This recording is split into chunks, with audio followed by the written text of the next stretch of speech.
সূরা আশ-শুআরা। রহমান রহিম আল্লাহ তাআলার নামে। তাসিন মিম।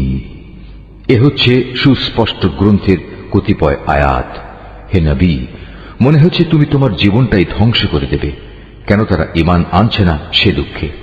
অথচ আমি চাইলে এদের উপর আসমান থেকে এমন একটি নিদর্শন নাজিল করতে পারি যা দেখে তাদের গর্দান তার দিকে ঝুঁকে পড়বে।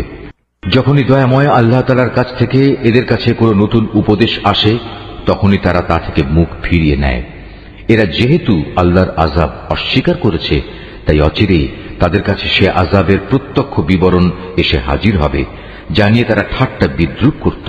এরা কি জমিনের দিকে নজর করে দেখে না আমি কত কত ধরনের উৎকৃষ্ট জিনিসপত্র তাতে উৎপাদন করাই?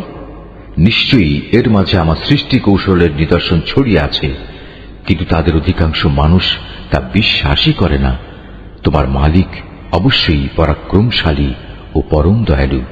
হে নবী, তুমি তাদের সে সময়কার কাহিনী শোনাও যখন তোমার মালিক মূসাকে ডাকলেন ইসলামের দাওয়াত নিয়ে, যেন জালেম জাতির কাছে যায় যেন ফেরাউনের জাতির লোকদের কাছে।